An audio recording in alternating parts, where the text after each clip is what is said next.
We've been having problems with our front roller shade lately. It's working intermittently. It'll come down a half an inch and you have to jiggle the button to get it to come down and go up at all. So I've ordered a new motor, and today we're going to attempt, keyword attempt, to put this motor in and get the sunshade working like it should.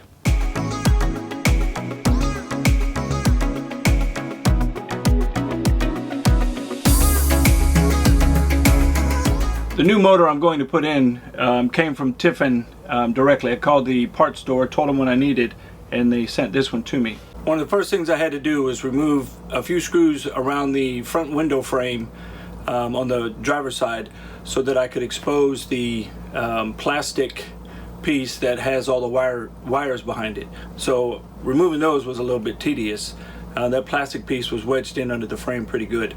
Then the next thing I did was there's a total of 8 screws holding the roller shade frame to the ceiling. So I removed the first 4 screws so that I could get in there and see what I needed to remove it completely. After removing the 4 remaining screws, we removed both the night and sunshade, and now they're both laying in the living room.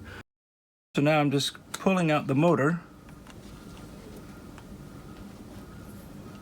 and just kind of eyeballing how it goes back in.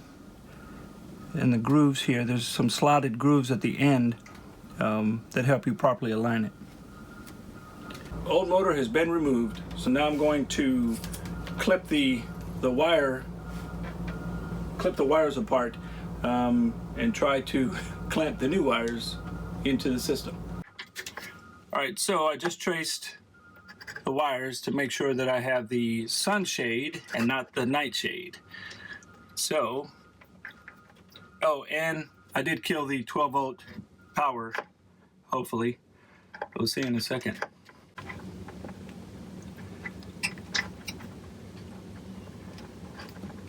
Oh, missed. Oh yeah, I don't know if that was completely dead either.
Motor's been connected. Now I'm just going to try and see if it's connected correctly.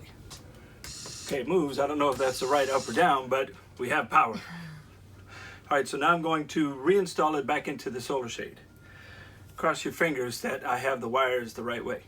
Alright, so putting the motor in, there's notches on the end, on each end of the motor that have to go in the correct spot in order for it to go in smoothly. So I've aligned them up, just so, and just push it in, and voila, it's in. Now I'm going to take the shade, pop it back in place, and screw the ends together to hold it in place.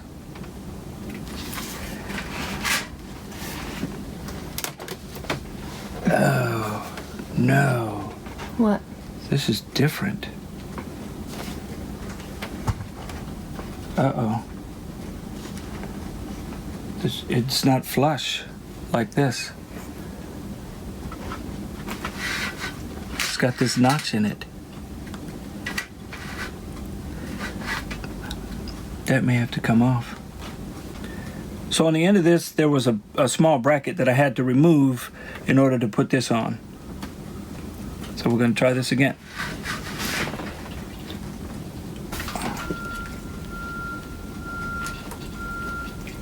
Motor is in, tightened. Now we're going to rehang both the sun and solar or the night shade back to the ceiling. So I hooked up the motor backwards. So when I hit the button for it to go up, the shade came down. When I hit the button for it to come down, the shade went up. And since I can't follow instructions, I cut this before Stacy was ready to film. So I'm showing you my cut wires that were backwards. Now I have to redo my connections and make sure that I put the green wire to the red wire and the blue to the black. That way the buttons work. When you push them the right direction, the shade goes the right direction. Alright, so the motor's in, we've tested it, the shade goes up and down like it's supposed to, it's wired correctly the second time. So I think we did pretty good. I am not a trained, certified electrician. I do not like messing with electricity. However, this was minor. I even hit the 12-volt switch on the front that did nothing. I still had power the whole time, so I don't know what I did wrong there. But we got it in. The shade works like it's supposed to. Now I just get to button everything back up, make it look like it was before we started. Wires are tucked behind the panel here, so now I'm going to finish putting the screws in and tighten her back up.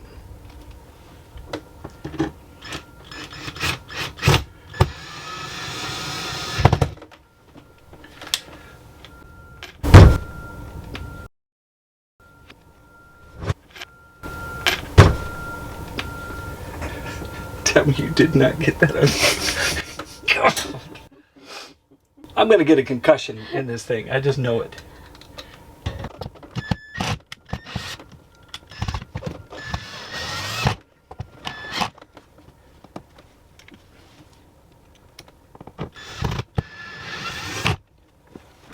Well, there you have it. Window shade is done. It only took about an hour, I guess, between readjusting, moving, wiping the sweat off my brow, and then fixing my crossed wires at the end.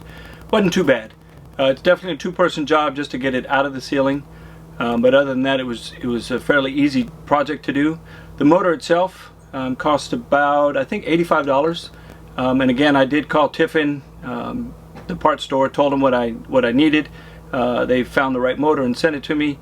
You may have a different motor, a different blind setup, so check with your manufacturer.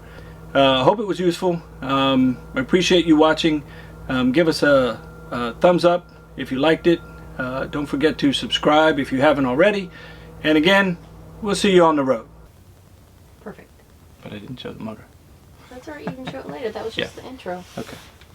And from now on, I should probably listen to Stacy before I start cutting and doing anything without the camera in my face. Stacy had some choice words for me, but we made it through it.